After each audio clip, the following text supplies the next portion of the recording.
आप सब लोगों ने अपने जीवन में बाबा विश्वनाथ के दर्शन किए होंगे, मैंने भी किए हैं, आज भी किए हैं, लेकिन जो मुझे दिखाई देता है उसे आप क्यों नहीं देख पा रहे हैं?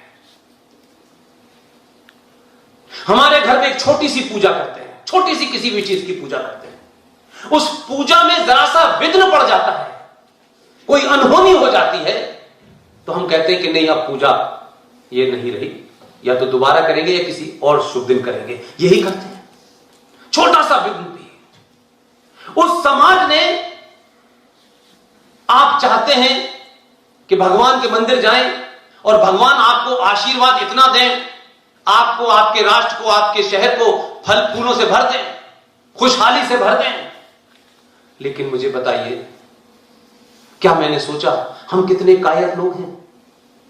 क्या हमें कभी इस बात की गिलानी नहीं होती है कि जिन शास्त्रों के हिसाब से मंदिरों का निर्माण होता है, तो पूरे देश में जहां जहां महाकाल के मंदिर हैं, जहां जहां बाबा विश्वनाथ विराजमान हैं, उस मंदिर के सामने, उस बाबा विश्वनाथ की मूर्ति के सामने एक नंदी बैठा होता है। मैं इस मंदिर में जब भी जाता हूं तो उस नंदी की तरफ देखता हूं। अगर ये जीवित होता तो कहता कि मेरे सामने बाबा विश्वनाथ है, ये मस्जिद कहां से आ गई? क्या उस नंदी की लाचारी पे आपको कभी दुख नहीं होता?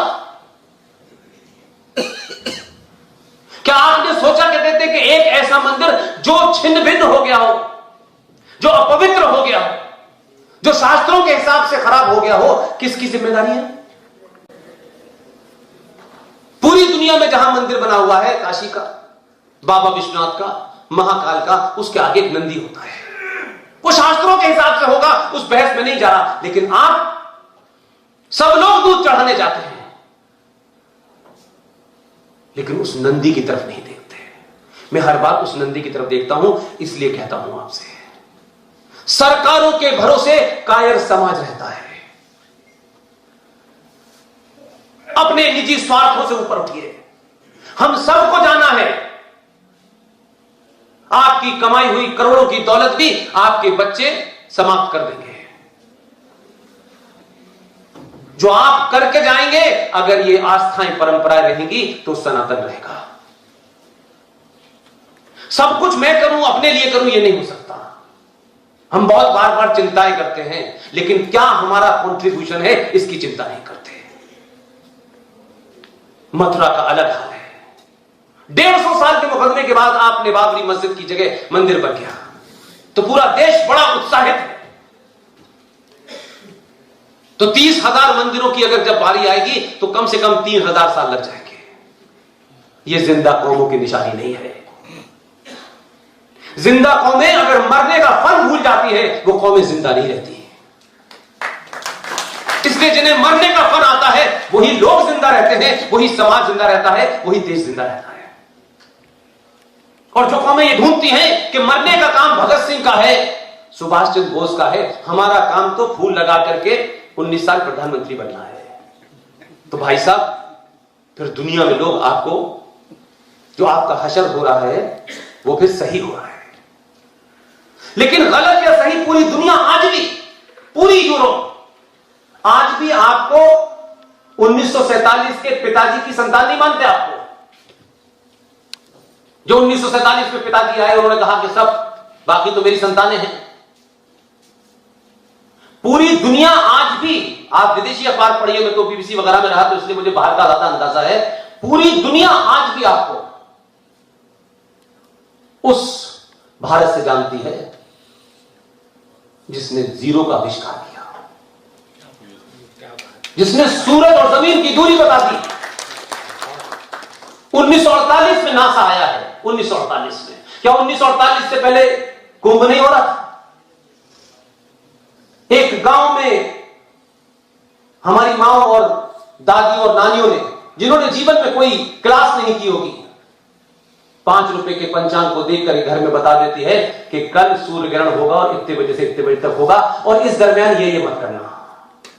हमने उसे मूर्ख समझ लिया, क्योंकि हमें नासा पे भरोसा है, हमें अंग्रेजी बोलने वालों पे भरोसा है, आज वो हमको बता रहे हैं ऑर्गेनिक फूड खाना चाहिए, इसलिए हमें समझ में आ रहा है ऑर्गेनिक फूड। अरे हम तो ऑर्गेनिक ही फूड खाते थे भाई, लेकिन पूरा समाज अपने बच्चों को सेंट फिदेलिस कॉन्वेंट स्कूल में दाखिल कराने के लिए भागा जा रहा है, भागा जा रहा है। हमें आधुनिक शिक्षा चाहिए। शिक्षा का मतलब क्या है? मार्कशीट पे 100 में से 100 नंबर आ जाना, नौकरी में जाना, समाप्त हो जाना। आपने अपनी बुद्धि का इस्तेमाल एक सिस्टम के लिए क्या चले गए? राष्ट्र के लिए क्या किया आपने? वो तो अगर आप नहीं होंगे तो आपसे कमतर आ जाएगा। और अब तो ऐसा ऐसा आ गया है कि 22 में 100 में से 22 नंबर है, वो भी डीएम बना हुआ है, तो राष्ट्र वो भी कर रहा है।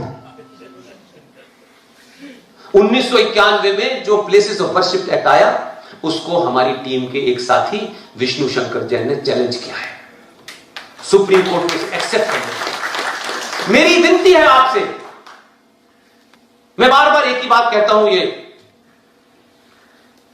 हिंदू राष्ट्र शक्ति के लोगों से मैंने कहा, रिजवी साहब से भी मैं यही कहता हूं कि अगर आप लिख सकते हैं तो लिखिए, बोल सकते हैं तो बोलिए, चिल्ला सकते हैं तो चिल्लाइए, और अगर ये भी नहीं कर सकते तो जो चिल्ला रहा है कम से कम उसके साथ खड़े हो जाइए। मैं नहीं जानता आपकी क्या क्षमता है, क्या योग्यता है, हर आदमी अपनी क्षमताएं जानता है। जिंदगी की तकलीफें हम सबको भी हैं। ऐसा नहीं था कि जिंदगी की कंफर्ट जोन में हम नहीं जी रहे थे, लेकिन हमने कोई समाज पे एहसान नहीं किया। खुल्ला खुल्ला कहते हैं, हमने कोई समाज पे एहसान नहीं किया। न जीडी बख्शी ने किया, न आरएसएन ने किया, न रिजवी साहब ने किया, न अंकुर ने किया, न ललित अंबारदार ने किया, न सुशील पंडित ने किया।